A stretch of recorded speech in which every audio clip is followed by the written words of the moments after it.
we did laning, we did mid game. Today I'm going to be ranking every single character in Deadlock's carry potential late game. And now when I say carry, I don't mean it in the traditional sense where like just M1 carry like Haze. I mean a character that has high impact when it comes to late game fights. And we do have some metrics to judge this. We have team fighting potential, so big team fighting ultimates, big AoE damage. This is something that I'm going to take into account there.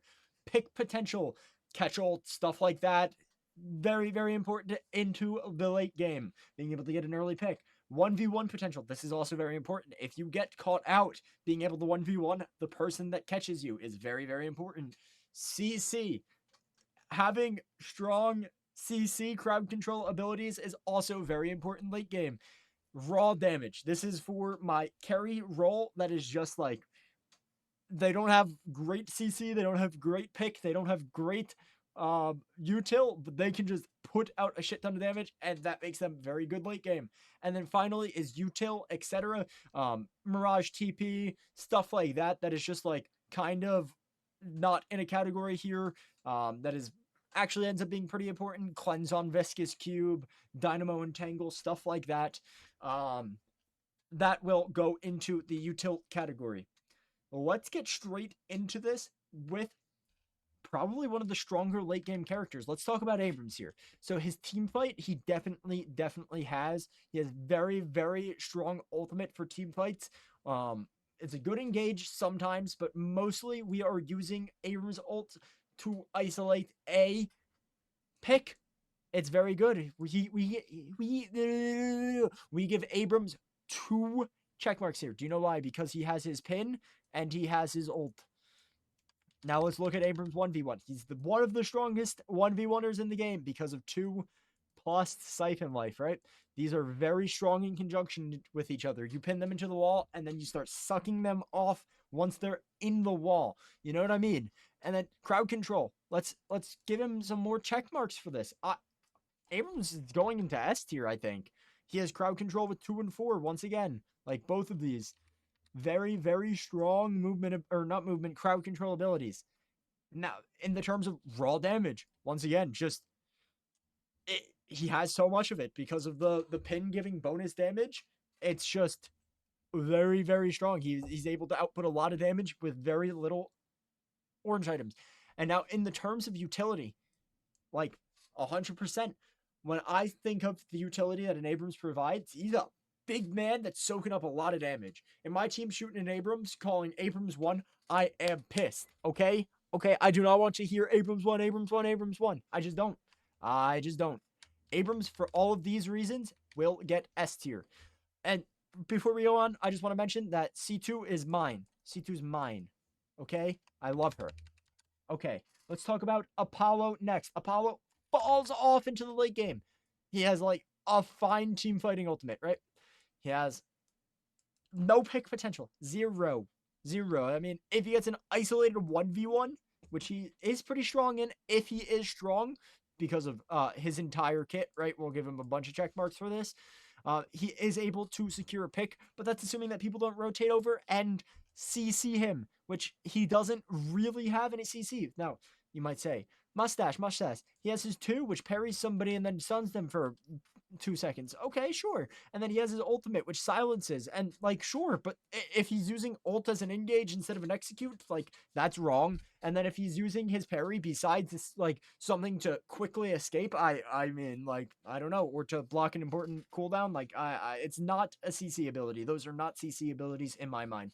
And he just doesn't have the raw sustained damage that, like, a character like Bebop or like Mirage or even Abrams in comparison to Burst late game has. And I mean, he doesn't really have utility either. Like maybe with his movement, we can give him a check mark, but I don't know. Apollo just does not scale into the late game nearly as well as other characters do. Now, let's do the chart over here for Bebop first. He has okay team fight with his ult, right? He has okay team fight. So we'll give him a dash for this. Right? We'll give him a dash for this, and it's because of his ult. He has probably one of the best pick abilities in the game with Hook. I don't know why I'm rating a 1, but Hook is one of the best pick abilities in the video game. And next up, versus 1v1 category, he actually ends up having pretty good 1v1 depending on the build that you're playing, right? So if you are playing Tank Bop, his 1v1 is very strong. If you're playing Gun Bop, his 1v1 is very strong. Now, if you're playing Bomb Bop in 2027 or whatever the hell year it is, you're going to end up losing the 1v1 because they're just going to counterspell it and you're going to lose. So let's give him a check mark for this. He has very good 1v1 because of his sustain on his uppercut, right? The missing HP, even if you end up playing Gun build, is very, very, very strong. And I mean, when we look at pick might sometimes go hand in hand with CC, and here it does. Here it does, right? This 3 comes all the way down up here, and it comes into a CC ability. We grab them, and we uppercut them. Bye-bye. Bye-bye.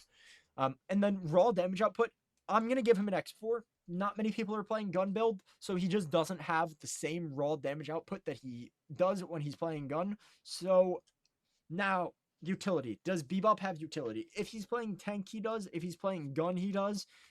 Yeah, Bebop ends up building utility very often. I'm going to put Bebop into A tier. He's a very, very good late game scaling champion. No matter what build you're playing. Now, when I'm looking at util, things that I'm looking at are Bebop's building Curse if he's playing Bomb or Tank. He's building Capacitor if he's playing Gun. These are strong things that, any character can buy, but you want to look at the characters that want to buy it often, that are going to buy it often, that it is in their build path almost every single game. And Bebop does have that no matter the build that you're playing. He has very, very strong CC abilities. And then if you're playing Tank Bop, once again, he's just a big man who lives for a while and eats up a lot of damage for your team. Our next character is Billy. He's going to go straight into the A tier. Very strong team fighting ultimate, right? He has, not really a pick ability because these don't really go hand in hand unless it's an ability that kind of can do both. Whereas, Chain Gang, sure, you can isolate one person with it, but, I don't know. Maybe. We'll give Billy a dash for it. He has insane 1v1 potential late game because of his max HP steal on max blasted. It's just so much life, so much life. And when you have Witchmail and you end up building him very, very tanky, it's very hard to get through him. Very good CC. Remember what I said? Ults, if they're good teamfight ults, sometimes they're going to be really good CC. Raw amount of damage. Depending on your build, he can. So let's give him a check mark. Melee build, whatever, you end up with decent amount of damage on your one, but his gun damage is where his damage will be coming from late game. When you have your heroic aura, your fucking frenzy, or whatever. And in terms of utility, once again, just a big man that can live there. Utility will get a check mark on a lot of the characters because a lot of characters can build utility items, and I consider tanking a utility. I don't know. Maybe I should have tank as a role, but I mean, we already went through 3 out of 5 of the tank characters in this game, so there's no freaking point at this point. Calico, I'm gonna put into B tier, right? Now, let this be known.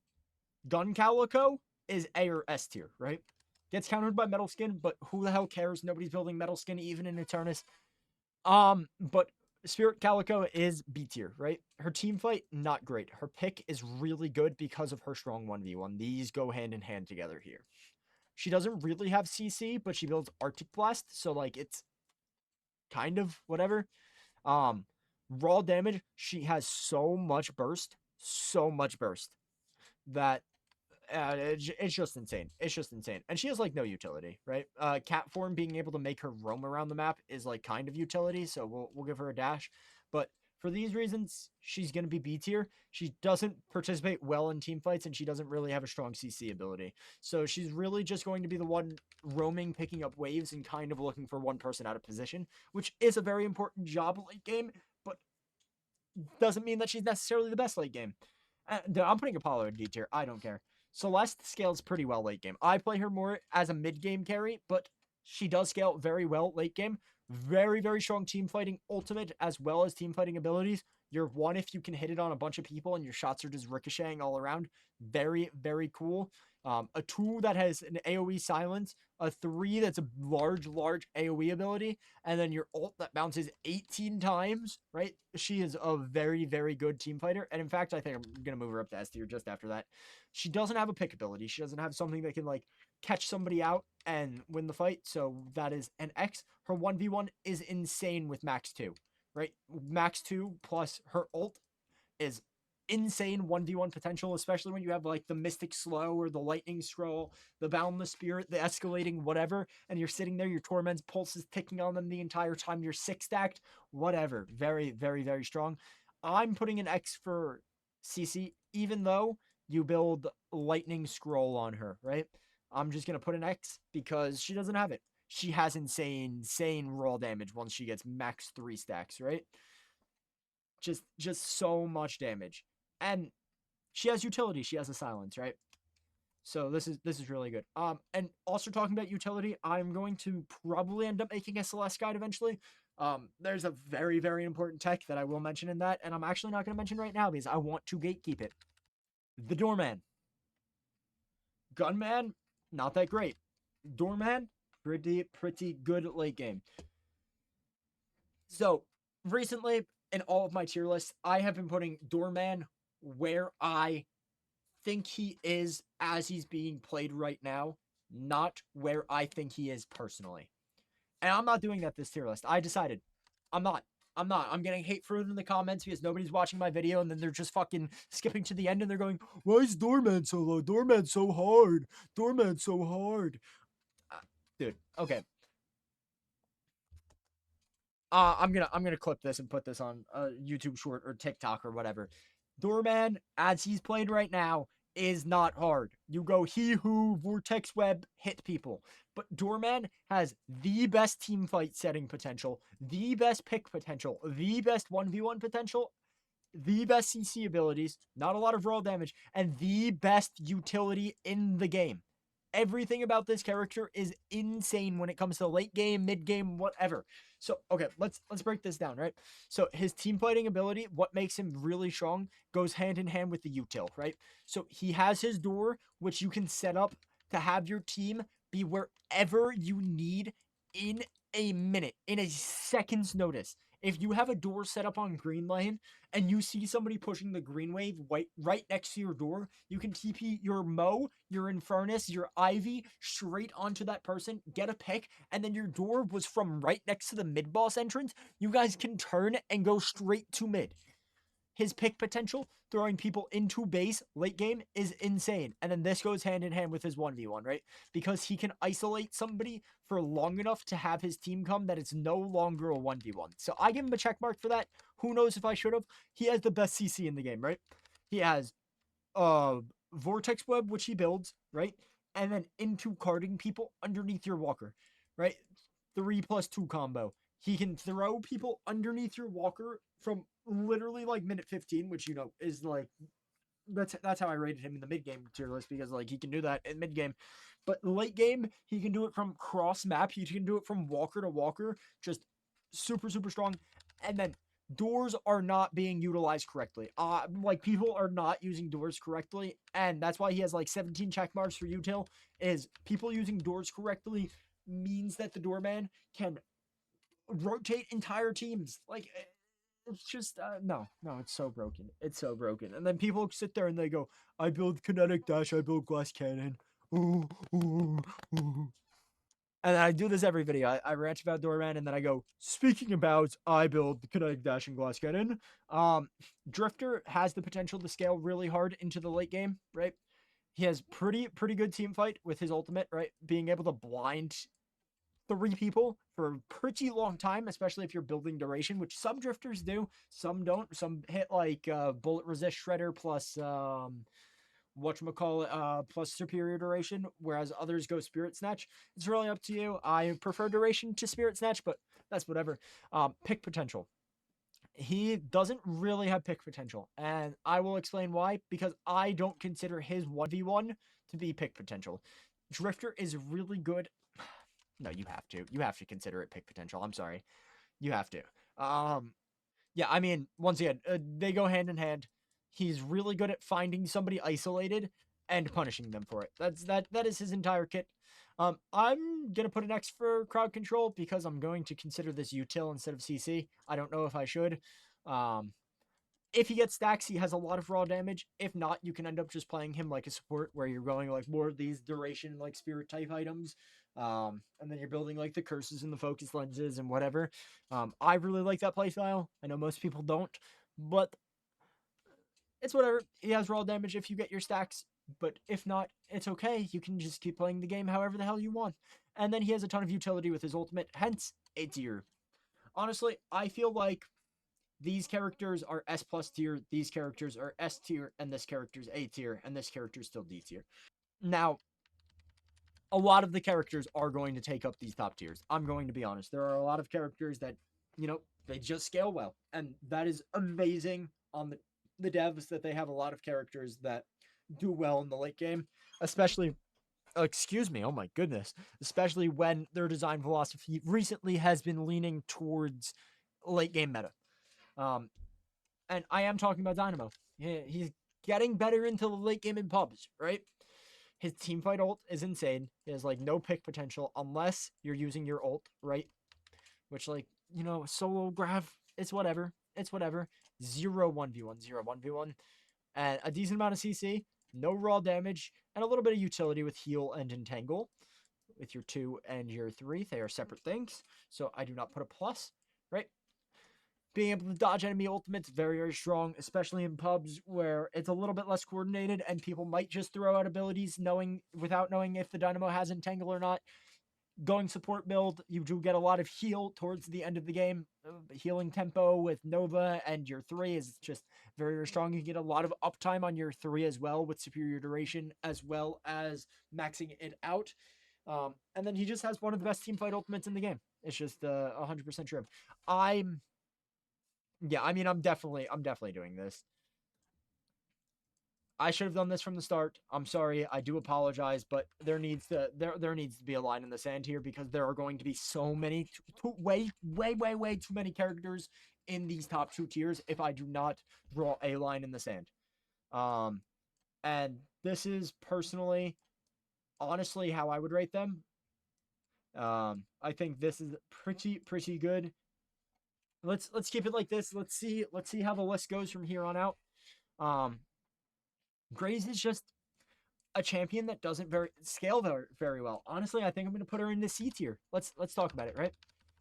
Right now, I believe the build is like gun start into like Echo Shard Spirit build late game. Her team fight isn't that great. The skulls are kind of annoying.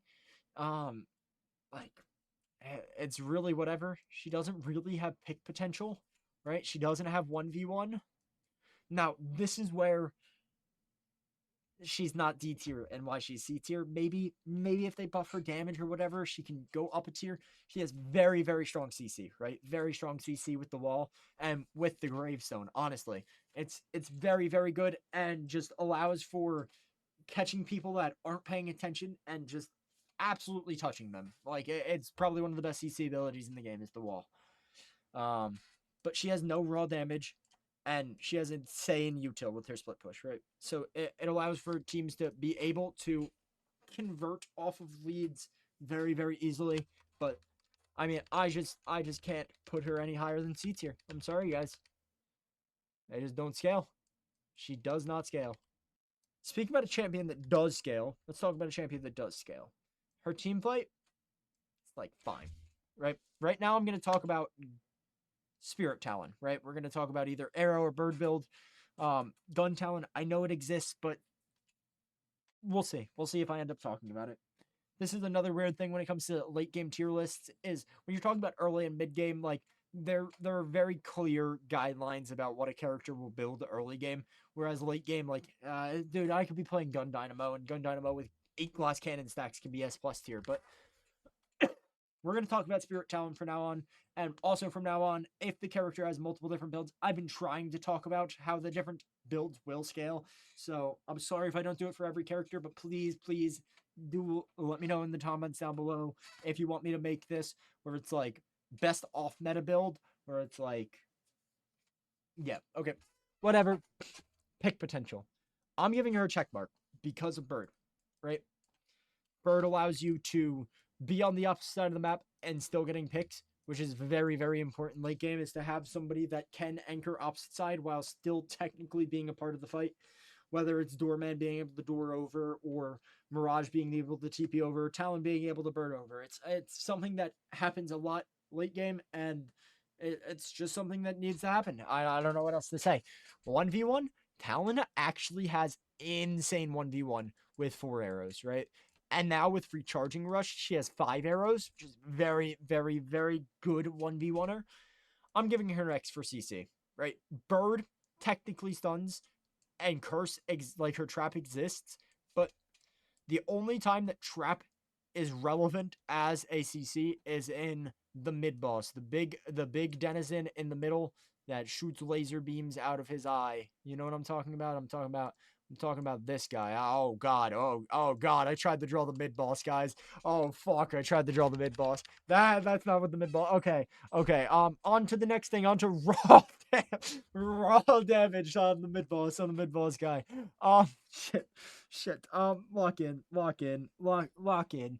Just an insane amount of raw damage with arrows. Like, arrow does so much damage. I've gotten hit for like 1900 damage from arrows with a Grey Talon that like barely had any stacks. And I'm giving an X for util. No util on the Grey Talon. Unless you consider the being able to be in the side lane util, which I don't on this character, even though I do on other characters, because hers is a little bit more niche. Haze is one of the best late game scaling characters. I'm going to put her into S tier for now. Let's talk about it. Her team fight's not that great, right? When you have Ricochet, you know, you can be hitting everybody, but I mean, it's not that great. Where she really shines is going to be pick potential with Invis plus sleep plus ult plus fixation, right? It's just her whole thing, right? It's just her whole thing. Is sleeping somebody, slowing hex, or cursing, or focus lens, or capacitoring them, and then going into this whole ult thing where you just go ba ba ba ba ba, and then they die, right? And then this leads directly into her 1v1 potential. They are entwined. That she just hits somebody, she catches them out of position or in position. Like they can be farming on their half of the map in a haze, just manages to find them before they can even react. They don't have CC, they don't have anything, but whatever. I'll give her a dash for CC. Sleep is fine, right? Sleep is good. Though we can give her a check mark because of one reason. She has sleep, ZZZ, right? That looks like multiple 2s, so I'm just gonna write the 1 again. She has sleep. I'm sorry. I don't like when my circles look weird. I'm sorry. I need to stop that because I'm wasting so much time in this video. This video is going to be an hour long. I'm already 23 minutes in, and I'm not even halfway done with the characters. Okay. That's besides the point. My lightning tier list was really long, and it did well. So let's just get back to talking about Haze and why I gave her check mark in the CC section. It's because of capacitor, right? Capacitor. I don't feel like spelling that out. So C is going to stand for capacitor, guys. How did I do that? How do I delete the C inside, right? So C stands for capacitor. And then we have FL. We got focus lens, right? This is also another thing that some Haze players end up building. And since she ends up building CC while having CC built into her kit, I'm going to give her a check mark. I'm going to give her a check mark. And then in terms of raw damage, in 1v1s, it's really high, and then once you're ricocheting, it also is pretty high. Like, I think she has pretty high raw damage. Even considering putting her into S+ tier here, I have a feeling a lot of my M1 characters are going to end up in S+ tier, and I wonder why that is. I'll give her an X for util, even though we'll give her a dash. She has dodge. She's going up into S+ tier. I don't know what to tell you guys. Haze is a good late game carry. Who would have thought? Holliday. Holliday can be an A tier for now. Let's talk about it. She has decent team fight. What the fuck? I don't know what the fuck happened. She has decent team fight. Let's give her a dash. She ends up building Alkfire. Barrels are big AoE, whatever. Bounce pad, good movement, whatever. Can live really easily. Let's make that a thing in team fight. I don't know. She has really good pick, right? She has insane pick with lasso, right? because like Holliday players are hitting lasso barrel combos that are just like absolute one shots late game, especially when they're going Veil Walker and they're catching people out of position, whatever. And then in turn, that makes her 1v1 really good because it ends up being a 2v1 or a 3v1 once she lassos somebody. And then also, once again, it makes her CC be really good. So, like, these are the things that, like, these probably go hand in hand sometimes, whereas other times they don't, like on Haze, right? But, and then in terms of raw damage, she just doesn't have it. She does not have raw damage. And then in terms of util, she also just does not have any util. Alkfire, maybe, whatever. Hence, A tier, not S tier. Fireman, Fire Guy Infernus. I mean, right now he's not good, but insane team fight. Not a lot of pick potential. Really good 1v1 though, right? And I mean, even like his ult is pretty good team fight. Really good 1v1 just with Afterburn plus Napalm plus Dash. Like his kit just works very well within itself in terms of a 1v1 and even into a large team fight, right? So like just like all these together end up being really strong in team fights and 1v1s, right?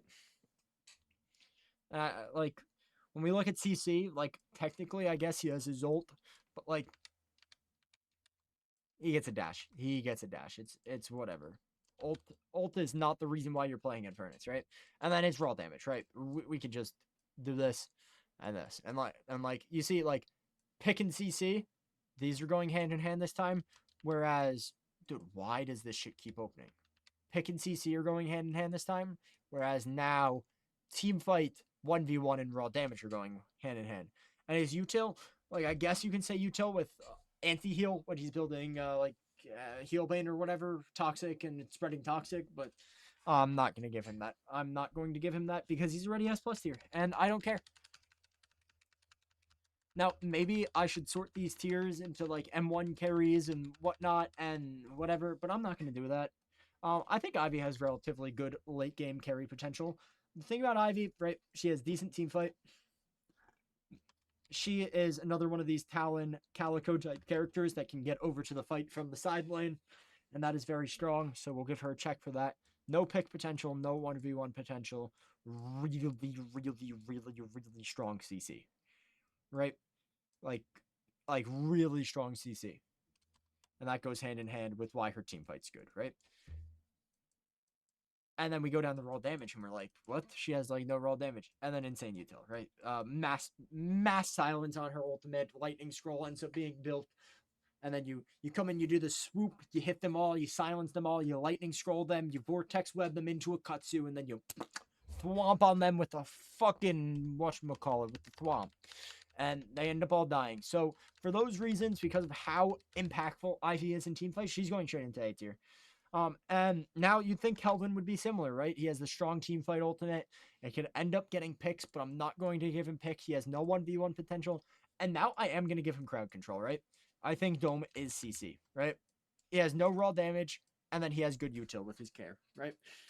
And I didn't even account Ivy's healing into this. But I just don't think Kelvin is worth the pick right now. I don't know. I don't think he scales that well into late game. I think Kelvin is more of a mid-game support where Dome is used to isolate kills and just secure them before people can rotate while you still have large amounts of burst before people have resistances built up.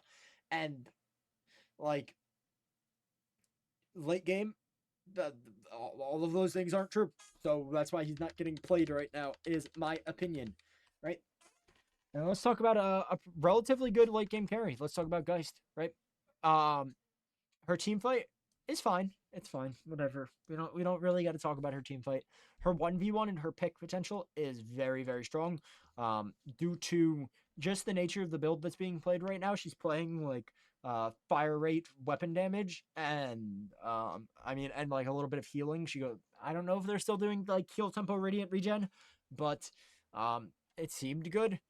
But I mean, this goes hand in hand with each other, right? Her pick and her team fight. I actually wouldn't say that she has pick, right? I think I'm using that wrong right now, and I'm sorry if I used it wrong prior in the video. I don't think I have, but I think I'm specifically using it wrong 30 seconds ago when I was talking about that.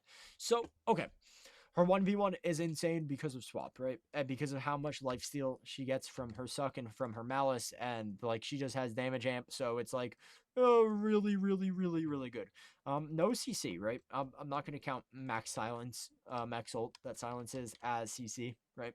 But her just raw damage output and her utility of being able to be this kind of like sort of drain tanky carry where she could just continue to take a lot of damage and just be in the front line while still absolutely melting people is the reason why she's getting played, right?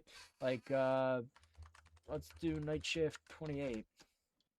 Yeah, I mean she got picked 3 times, not first picked or anything, but she did get picked 3 out of 6 games last night, which is, you know, it's relevant. It's relevant. And I mean, if you're gonna take a notice, except for Doorman because they don't rate him highly right now, a lot of these characters are going to end up being on the higher side of these. And Infernus because Infernus also is really weak right now. But like we're gonna look at Bebop being high, we're gonna look at Celeste being high, Billy and Abrams both being high just because they scale late game into everything. Like um as more picks come in, it's going to start and look a little bit more like the night shift pick priority. But I mean, let's just get into the Lash. Lash is either A or S tier here. Let's talk about why, right? One of the best team fight ultimates in the game, hands down, right? Except, right? One of the best team fight ultimates in the game, except counter spell exists, right? Counter strike, counter spell is what I mean. That's what CS means. That's what CS has always meant. If you're a Magic the Gathering player, you know. I'm sorry, I don't know why the fuck I can't draw a circle. I don't know why the fuck I can't draw a circle. Counterspell and like E-shift and like quantum entangle and like Mirage Dado. So many things that are stopping Lash ult without being actual CC on Lash ult. So hence A tier. Whatever. Let's talk about the next category of Lash things after I take this big sip of water. Good water. Let's talk about the boy's pick potential. He has very strong pick potential because if they're not counterspelling or e-shifting or dodging, you are able to isolate one person very, very, very deep into your team if you catch one person out of potential. But this does not mean that he has good pick potential, right? Just because his ult can put 1v1 potential. Just because his ult can put somebody out of position doesn't mean that he has good 1v1. He just absolutely doesn't. The only time that he has good 1v1 is against people that aren't building spirit resist the late game. Though, it's pretty good CC. He has knock up on 1, right? Knock up on 1, slow on 3, and big AoE CC on 4, right? And then his raw burst is insane, right? Which is just an absolutely insane amount of damage, especially early late game.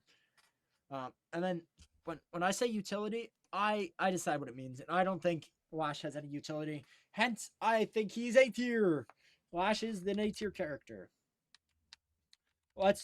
Before we place McGinnis, let's talk about the chart because I don't know exactly where I'm gonna put her. Her team fight, I'm gonna give her a check mark for, right? I think healing tempo heal is very, very good on McGinnis, right? Obviously, everybody knows healing tempo heal is good on McGinnis. Who doesn't know this? But I think it is good enough to give her team fight to win, right?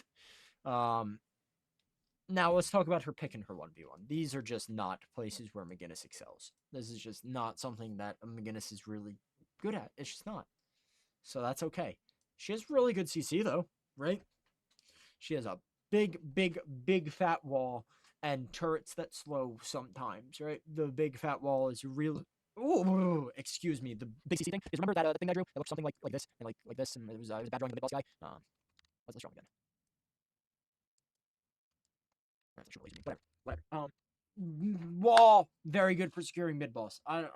Dude, I don't know what the fuck I'm tripping about today. My fault, guys. I need to get to the point. I'm already 35 minutes into the video, and I'm only at A, B, C, D, E, F, G, H, I, J, K, L, M. The 13th letter, so I'm exactly halfway through the alphabet, I think. I don't know. McGinnis does not have raw damage, at least not right now, right? Her gun build's not very good. Like, right now, if you're playing McGinnis, it's probably like a supporty turret X heal build, whatever, where you're building like gun early. Whatever. not that great. I think her util, her split push, her heal is very, very insane. Um, I don't I don't think I can put her in D tier. I think Apollo's like the worst late game character. C tier for McGinnis, guys. Mina, guys, Mina. Um, Once again, it's another character that's a little tough to do. Her team fight's fine with her ult. Her pick potential is actually like fine with her ult. Her 1v1's really strong, right? I mean, just being able to escape from the 1v1s also makes her really strong. She has no CC, but like kind of with her ult. She has a lot of raw damage. And then like a little bit of util with her ult. I think they should put her in mid tier around like Kelvin. I'm down for this. I don't know necessarily how I feel about that. That might be a pick that I end up regretting that the comments hate and dislike the fuck out of this post for, but I don't know. As we look at more M1 characters, we're going to look and see Mirage's team fight's really strong, right? Because once again, he has this thing where if this is the mini map, right, there's like Walker here, Walker here, Walker here, Walker here, right? Mirage, there's 5v5 over here, and then there's one guy here, and one guy here, right? If this guy's the Mirage, if this guy over here is the Mirage, right, what's going to happen is he's going to go, okay, I pushed the wave up to your Walker, and then he's going to go, whoop. And then this is going to go 6, shit, erase, brushes, 6v5. And then they win. And then this becomes 6v0, right? And then this guy dies, this Walker dies, and then the team gets the mid boss again. So that, my friends, is the reason why I think Mirage has good team play. I don't think he has good pick potential. I don't think he has good 1v1 potential. Why? Why might I add that Mirage doesn't have good 1v1 potential, even though he has Tornado? We are not building BLS on Mirage, right? We are not building Bullet Lifesteal on Mirage. We're not. Why? Because we're prioing Toxic, Inhib, and Silencer. Eventually, after we have all our debuffs, maybe we want to live. But even then, we're building Siphon over Lifesteal 100% of the time. CC, I'll give him a check reluctantly, right? Right? He gets the check reluctantly for Tornado. And then his raw damage output is just insane. He spreads debuffs so well. Toxic ends up doing so much damage. His like Jin's mark is like ends up being fine damage, but the real damage ends up coming from that like toxic inhib spread, and it's just insane. And then once again, this toxic inhib, like he's the best like anti-heal spreader in the game. That's why he's getting picked a shit ton in conjunction with another carry like a Warden or a what do they pick him with? Like Warden, Geist. I don't think 7 was picked much, but I think Wraith ended up getting picked a little bit yesterday, but that's whatever. Besides the point, Mirage, very strong for his very firm 1 pound fish. Very strong 1 pound Mirage. Very good for his spreading of fucking bullshit. I don't know. I'm just yapping at this point. Mo and Krill falls off late game, but he still has a lot of HP, so he's going to go into A tier. Not great team fight, right? He doesn't have a great team fight ultimate, whereas he does have good pick potential, but not great 1v1. Once again, these are going hand in hand, whereas the pick potential doesn't. So it's not just like these are the same category. Don't say that in the comments. I swear if I see one comment saying pick and 1v1 are the same thing, I'm not uploading a video tomorrow. Just tomorrow. I'll upload a video the day after. But if I see one comment, now, does he have CC? Hell yeah, like with Burrow and Ult, right? Not in conjunction with each other, but they both are CC abilities that lead to pick potential. And then another thing, like these go hand in hand. So, but like they don't always go hand in hand, right? Right? Raw damage, Mo just does not have, right? Unless you're like your entire team's super weak, so then you're like, dude, like screw it, I have to go escalating like Arctic Blast, whatever. Util, yeah, he does have util. He spreads anti-heal pretty well. And just Sandblast, right? Just big no shoot your gun, right? Like if this is their gun, Oh wow, I'm mad at drawing.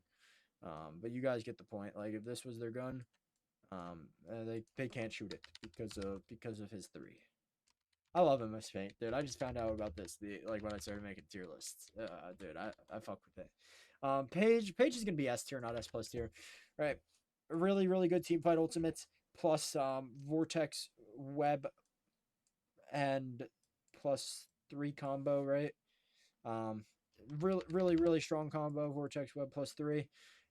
Ends up being a really good Vortex Web +3, and then like ult into Echo Shard 3, depending on what you're playing, whatever. And then her pick potential, I'll give her a check mark, right? For the Vortex Web 3, like you can end up getting a pick if it's on one person, but if it's a lot of people, your team's not necessarily going to focus fire one person down, mainly because people suck at this game and don't know how to call targets.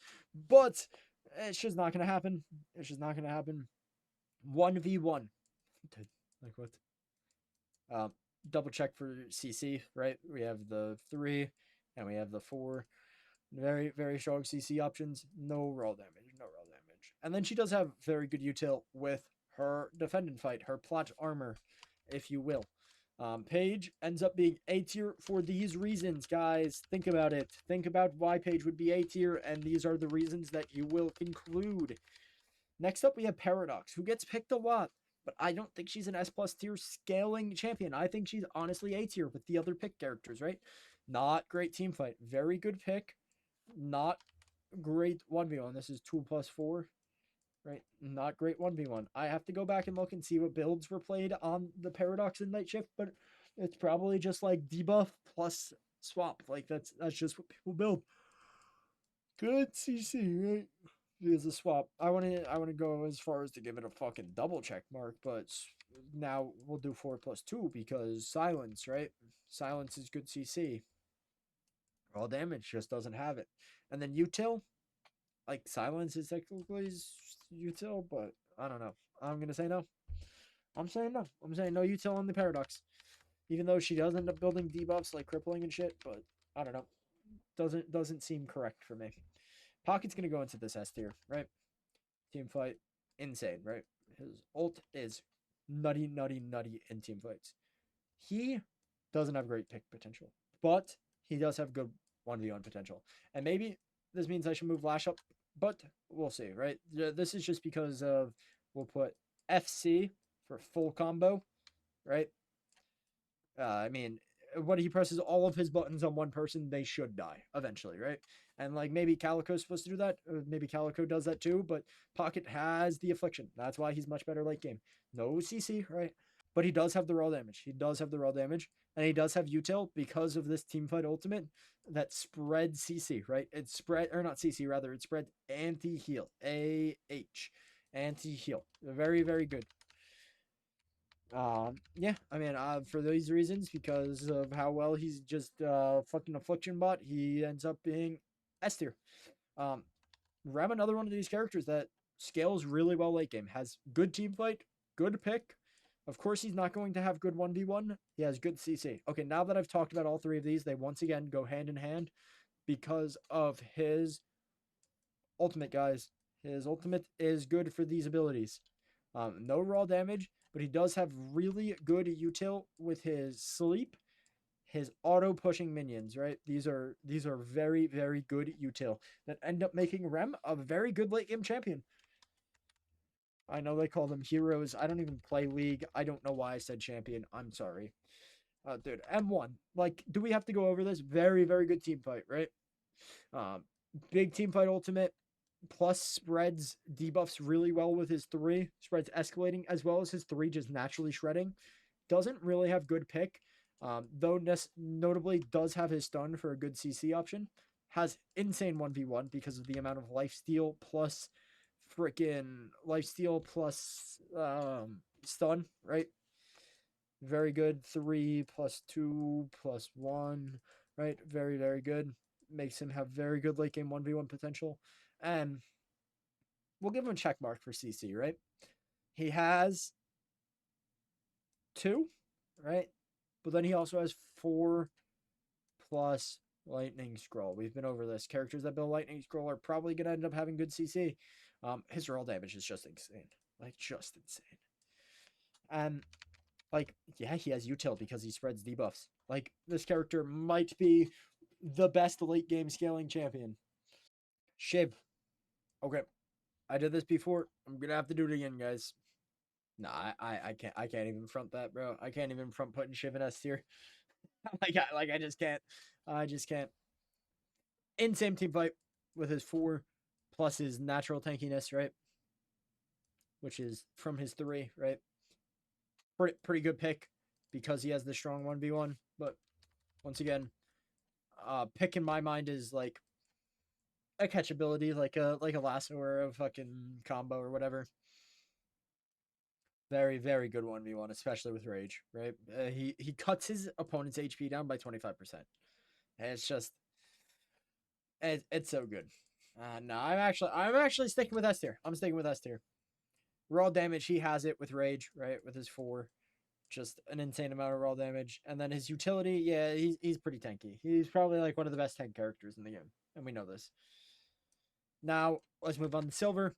On the other hand, in comparison to Shiv, is definitely S plus tier late game. And I'm lying again. No, I'm lying. I'm just straight up lying. I don't think Silver's S plus tier late game. I don't. For team fights, like, actually fine. She has good chase down with her 2 in ult form, right? She has really good burst with her 1 in regular form, and just like her ult in general is just like pretty good in team fights. But where her ult is really good is in the 1v1s, right? This is where her ult really, really shines and ends up showing her to be a very dominant force. If your Silver is ever caught out on the map, and she is relatively strong, if she has more than 1k per minute, rotate over to her, man. Rotate over to her. Let her live a little bit more. Let them get distracted by your pure existence, and let your Silver shoot them, trigger ult, and then you guys kill 3. Even if it's a 2v3 all the time. I'll give her a dash for CC, just because of Bola. And I guess the...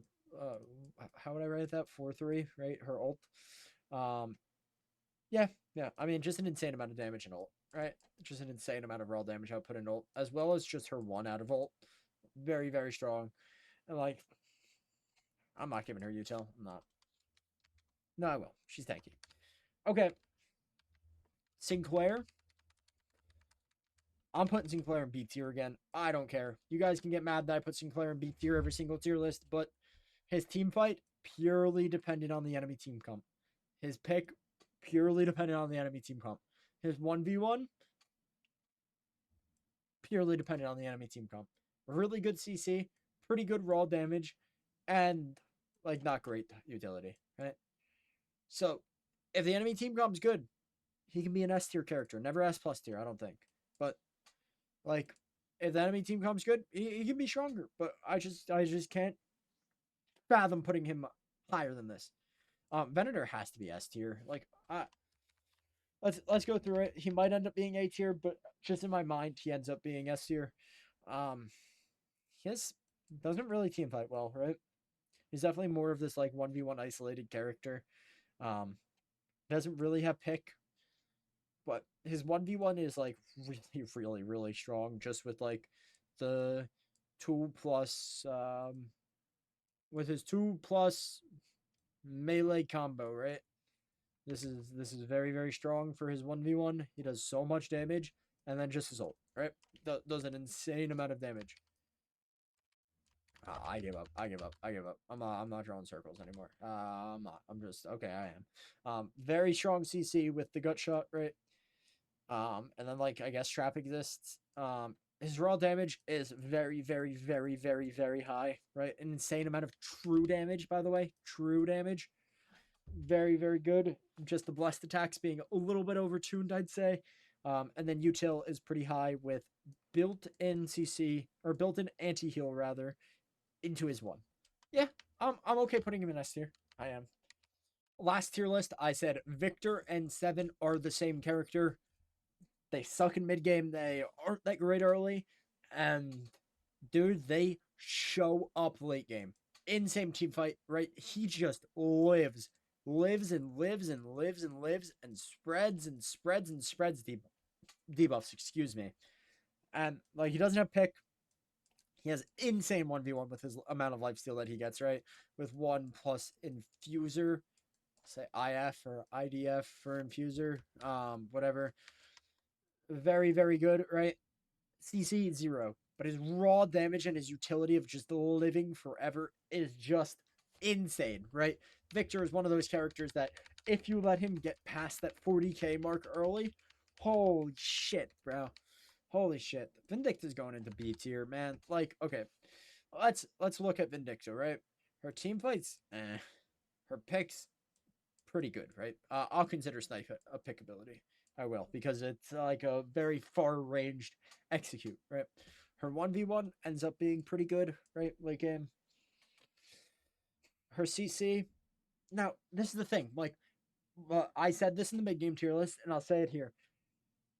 If you're playing carry Vindicta and you manage to get a lot of stacks through mid-game, you're going to be a little bit stronger late game, right? You are going to be, just naturally. But if you're playing this weak Vindicta where you're playing double stake, you're playing Alkfire, like, sure, you'll have the CC, and then I would have to go through and do this all again. But I'm assuming that this is carry Vindicta, and I'm going to put her in B tier because I just don't think the character is that good. I think maybe even double stake might be higher just because of, like, the raw amount of utility and CC that she has. But, I mean, like, I don't know. On to Viscous. Viscous is another, like, early game, mid game bully that just does not scale into the late game. Where he is really good is in the mid boss, guys. The mid boss is a very, very important thing because his puddle punch is very, very strong in the mid boss. It is. It just is. You just have to accept that it is. I'm sorry. I won't take it back. His team fight is, like, fine. His pick is, like, non-existent. His 1v1's really good, right? His 1v1's where he really shines in this, like, just kind of puddle punching people around and like, really, really, like, trying to get parries out. And just once you see that parry, just bah, boosh, bah. If you guys could see me, I'm punching the air. I look like a silly guy. I wanted to say a different word, but I didn't say it. No CC until you get CF.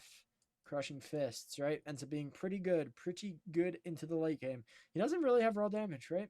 Like, his punches are pretty strong, but that's about it. And then his utility is really good, right? Ball's really good. His mid-boss contest is really good. Cube ends up being really good late game. And I don't know. That's about it. Vyper, I think she doesn't scale that well into the late game. I think she scales significantly less than the characters that I have up here. And let's talk about why. Her team fight, she just doesn't spread debuffs as well as the other people do, but she still has decent team fight. Whereas these characters don't really have the pick potential except for Haze. She does with her ult, right? With her 2+4 combo. Very, very strong. And in turn, that means that she has 1v1, right? And then she actually does have CC. This is very important for the mid-boss contest, where max Bola ends up being really, really good. But I also just don't think Vyper scales that high. Nah, fuck. I take everything back. She has an insane amount of raw damage, really good CC. She's literally getting a check mark for everything except util. And for those reasons, I'm out. No, I mean, you just really can't say anything else bad about Vyper. Let's just keep talking about all the high scaling champs. Warden has insane team fight with his ult. Not really pick potential, but really strong 1v1 with Flask plus barrier and, like, the ult existing. Just, yeah, I mean, barrier scaling off the spirit power ends up being really, really strong. Flask taking away stamina, even into the late game, ends up being really, really strong. And I guess you can give him a check mark for CC, right? Like, 1 plus Cage ends up being a good CC combo. And he just has so much raw damage when you're building the group chat item, the glass cannon. I don't know why I've written caps for every other fucking thing that I write, but for glass cannon, I do it in lowercase. Give item underscore upgrade, or give item upgrade underscore glass underscore cannon, semicolon, control A, control C, control V. And, like, doesn't really have utility except for his just natural tankiness in the front line. I mean, like, the characters that scale are the characters that scale, and we know this, so naturally they are going to be really high on the late game tier list. Let's just put it that way. And dude, Wraith sucks right now. She just sucks right now. But once again, like, I'm not gonna do the tier list based off of if a character's good or bad in the meta right now. Blah blah blah blah blah blah blah. I'll try to be unbiased, whatever. Wraith has like a good team fight. Not really. Like, she just spreads Tesla and capacitor, whereas capacitor, she is a capacitor builder, so pick ends up being pretty good, especially with capacitor plus her ult. Once again, it's very similar to the Haze type thing. And then in turn makes her 1v1 really, really good. And then once again, continues going down to the CC option, and then she has really good raw damage and not a lot of utility, right?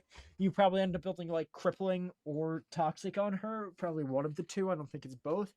But just not a whole lot of utility. It's not like she's building ricochet to spread out inhib or burn or whatever to the entire team.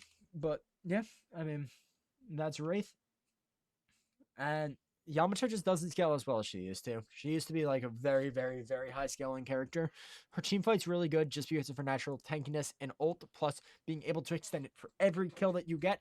Her pick, non-existent, has a very, very strong 1v1 with the max heal on 3 plus MR, Marvel Rivals, or Mystic Reverb on your 1. Right? Ends up being very, very strong. Plus, her ult is always a cop-out option, right? This is very good, very, very good survivability in 1v1s. She doesn't have any CC, which is unfortunate, but her raw burst damage output is really high. If you notice, like, a lot of the bursty characters end up falling off late game, especially the spirit ones, just because of how people build resistance. It's just what people do. People build resistance. And I'll give her a check mark for the utility. I am 59 minutes and 43 seconds into this recording, so I am going to have to call it here. Guys, the support and the love, keep it coming, guys, and I'll keep making some videos. I have to figure out what I'm going to be doing next after I run out of tier list ideas, because I'm running out. And I know it's the same intro you guys hear every single time, or outro, whatever, but thank you, guys. I am going to continue to try and put out daily content. Yes, daily content from here on out, skipping a day or two here, and I'm sorry if they're not like on consistent timing. Like yesterday, dude, I recorded that video, and man, I felt like shit while I was recording it, so I didn't want to post it. And then I went back and I rewatched it, and I was like, damn, maybe I didn't think I sounded as bad as I thought I did. And I posted it late, but I still got a video out, guys, and that is what I'm going to continue to do almost every single day. I'm gonna say, for now, let's aim for 5 uploads a week. Yes, you guys heard that right. 5 uploads a week. Whether they're sloppy tier list videos, or I have a lot of footage for some guides, some movement type things, and some Doorman ranked spectating top players and stuff like that. Just stuff that I personally haven't seen before. I did see SK do a video similar to the one video that I did, but just, I mean, good background noise content, good, like, whatever you guys need this content to be for you. And I just, man, it feels good to be playing the game, and it feels even better to be talking about the game to people that enjoy listening to me talking about the game. And, I mean, I don't got anything to say but that. Peace.